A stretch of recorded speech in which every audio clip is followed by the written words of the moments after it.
नमस्कार। एक छोटा सा सुंदर वीडियो आपके लिए प्रस्तुत है, ज़रूर देखिएगा। शुरू करते हैं। चाहिए सबको गाय का शुद्ध देसी घी, लेकिन पालेंगे लोग घर घर पर कुत्ता। अब यह बताओ कि घी मिलेगा कहाँ से?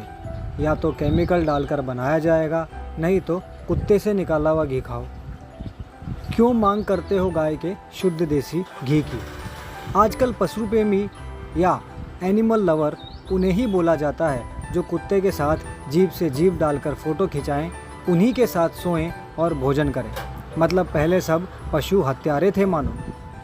पहले के समय में एक गरीब से गरीब व्यक्ति के घर भी 4-5 गायें आसानी से मिल जाती थी। आजकल के लोग शादी ब्याह, लड़के और लड़की की सैलरी देखकर या यह देखकर कि माँ बाप से अलग रह रहा हो तब करते हैं। लेकिन पहले कोई उस व्यक्ति के दरवाजे तक नहीं जाता था जिसके घर पशुधन न हो। पहले के समय में यह देखकर शादी विवाह टाल दिया जाता था या नहीं करते थे कि उसके द्वारे मात्र 10 पूँछें दिखी, मतलब उसके घर मात्र 10 ही गाय भैंसे हैं। जिसके घर कम से कम 50 गायें होती थी उसे संपन्न और वैभवशाली समझा जाता था। पहले के समय में किसी के घर का आकलन उसके द्वारे पड़े हुए अनाज और दलान में भरे हुए अनाज की बोरियों से की जाती थी। तब दालें और चावल पैकेटों में दरिद्रों की तरह नहीं आते थे। बड़े बड़े ओसार बरामदा दालों तिलहनों बोरियों में भरे अनाजों से पटा रहता था। पहले किसी को कोई भी आवश्यकता होती थी तो बार्टर सिस्टम चलता था। जैसे किसी ने चावल बोया है और किसी ने दाल, तो जिसको जो चाहिए वह चावल देकर दालें, बाजरा, जौ, ज्वार, सरसों इत्यादि लेता था। गेहूं तब इतना नहीं बोया जाता था। हमें याद है कि सुबह सुबह हम 4 बजे जब भोर में जागते थे तो हर घरों से दूर दूर तक बस बाल्टियों में दूध के छन्न छन्न दुहने की आवाज़ें आती थी। हमने वह ज़माना देखा है जब भरी भरी ताज़े ताज़े दूध की 6 से 10 बाल्टियाँ घर के मुख्य दरवाजे पर रखी रहती थी। आजकल के लोग क्या जाने दूध और दही क्या होता है।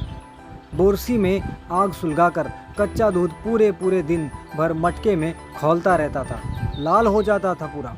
किसी के भी घर में घुस जाओ, बस जलते दूध की महक, घी दही मट्ठे की महक से पूरा घर महकता रहता था। सुबह दिन दोपहर शाम हर वक्त घी दूध दही से सब डूबे रहते थे। ओह हाय, क्या दिन थे वह। तब उस समय यह कभी नहीं सोचा था कि यह दिन गुलर के फूल के समान दूभर हो जाएगा, और जब हम अपने बच्चों को यह बताएंगे कि ऐसा था तो वह यह सब बातें गप्प मानेंगे। जाने कहाँ गए वह दिन, कोई लौटा दे मेरे बीते हुए दिन। हम सोच तक नहीं सकते थे कि कभी गाय के घी के आगे भी शुद्ध लिखने की आवश्यकता पड़ेगी। कभी सोचा भी नहीं था कि दूध के आगे भी शुद्ध लिखने की आवश्यकता पड़ेगी। और घी का मतलब ही शुद्ध होता है। दूध तो स्वयं ही शुद्ध है, फिर भी शुद्ध लिखने की बीमारी कैसे आई? और इसी को हम विकास कहते हैं। गजब हमारी मानसिकता बन गई है। अरे विकसित तो हम पहले थे कि हम स्वयं आत्मनिर्भर थे और वैभव धन धान्य से परिपूर्ण थे। न ज़्यादा हाय हाय और न ही इतनी मानसिक विपन्नता। देखिएगा जो जो हम विकसित होते जाएंगे, कुत्ते हमारे बेड पर आते जाएंगे और गायों का विनाश होता जाएगा और वह बाहर घूमेंगी। यही कलयुग के विकास का घोतक है। जितना हम कुत्ते के साथ हम बिस्तरी करने लगेंगे उतना हम विकसित होते जाएंगे। देखना एक दिन हम उस विकास के मुहाने पर होंगे जब अपने पालतू कुत्ते से अपना बच्चा पैदा करने की आधुनिकता की सर्वोच्च निशानी मानी जाएगी और हम उसको स्वर्ग समझेंगे। विदेशों में तो चल पड़ा है, लोग अपने कुत्ते के स्पर्म को सहेज कर रखवाते हैं ताकि उसको कभी उपयोग में ला सकें।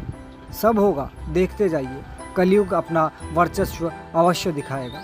जय श्री राम।